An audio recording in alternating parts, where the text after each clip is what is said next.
প্রথম পরিকল্পনা হচ্ছে পরিবর্তন, যেটা আনা, যে জন্যই আমরা রাজনীতিতে। তো নারীদেরকে ক্ষমতায়নের জন্য তাদেরকে শিক্ষার পাশাপাশি বিভিন্ন প্রশিক্ষণের ব্যবস্থা করা, যেন তাদের কর্মক্ষেত্রে বিভিন্ন কর্মক্ষেত্র আমরা সৃষ্টি করতে পারি কাজের জন্য। কারণ আপনারা জানেন আমাদের এই আসনের কিন্তু অর্ধেকের বেশি নারী, ভোটারের ক্ষেত্রেও অর্ধেকের বেশি নারী। তাদের এবং তাদের সুরক্ষা নিশ্চিত করা সমাজের ক্ষেত্রে, চলাফেরার ক্ষেত্রে, কাজ করার ক্ষেত্রে, সব জায়গায়। কারণ এখনও আমার মনে হয় যে বের হওয়ার পরে নিরাপদে কাজ থেকে ফিরে যাবে কিনা এটা আমরা কিন্তু সুরক্ষা নিশ্চিত করতে পারিনি এখনো। প্রত্যেকটা রাস্তাতে পর্যাপ্ত পরিমাণ লাইটের ব্যবস্থা করা, সোশ্যাল কমিউনিটি ক্রিয়েট করা, যেটা হচ্ছে অ্যাওয়ারনেস ক্রিয়েট করবে মেয়েদের, এবং তাদের মধ্যে হটলাইন থাকবে। যদি এলাকা ভিত্তিক কোনো প্রতিকূলতা বা প্রতিবন্ধকতা দেখা যায় বা অসুবিধা দেখা যায়, ইমিডিয়েট যাদেরকে ইনফর্ম করা যায়, যারা প্রশাসনের বা সিকিউরিটি এজেন্সির সাথে কানেক্ট করবে। পাশাপাশি নারীদের ক্ষেত্রে ভিন্ন লেন বা ভিন্নভাবে যদি যানবাহনের আমরা ব্যবস্থা করতে পারি, তো সেই জিনিসটা আমার মনে হয় তাদেরকে কিছু স্বস্তি দিবে। যেইভাবে চলাচল, আপনারা জানেন এখানে যানজটের দুর্ভোগে মিরপুরে অনেক অনেক বেশি মানুষ সাফার করে।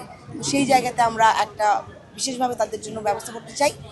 পাশাপাশি অনেক মানুষ কিন্তু এখানে কারখানায় কাজ করে, যারা নিম্ন আয়ের মানুষ, তারা যেইখানে বসবাস করে বস্তিগুলোতে, ওগুলো যদি পুনর্বাসন করা যায়, থাকার জায়গাটা একটা এমন লেভেলে যে খুবই অস্বাস্থ্যকর এখন যেখানে থাকে, তো সেটাকে একটা মিনিমাম এর মধ্যে রেখে আমরা কিভাবে স্বাস্থ্যকর পরিবেশ তাদেরকে দিতে পারি সেটা নিশ্চিত করবো ইনশাআল্লাহ। লেভেল প্লেইং ফিল্ডটা কিরকম দেখছেন?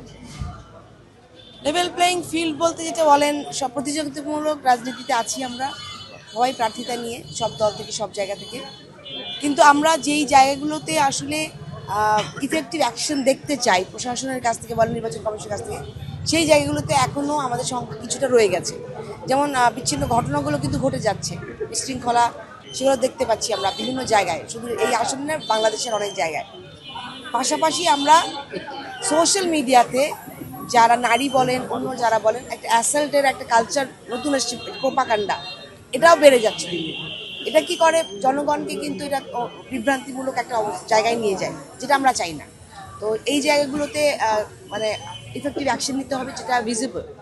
আমার মনে হয় ওই জায়গাগুলো এখনো তাদের কাজ করার জায়গা আছে, অভিযোগ আছে না, আমরা মানে একদম রিয়েল কেস পাচ্ছি যেখানে কিন্তু বিকাশ নাম্বার নিয়ে হাদিয়ার বয়ান আসছে, কিন্তু সবটাই অন্যায়। অন্যায় কোনোটাকে প্রশ্রয় দেওয়া যাবে না। বিচ্ছিন্ন কোনো ঘটনা যদি যে কোনো দলই করে থাকে না কেন, সেটাকে শক্তভাবে দমন করতে হবে। বাংলাদেশ জাতীয়তাবাদী অনেকজনকে বহিষ্কারও করেছেন, আপনারা জানেন।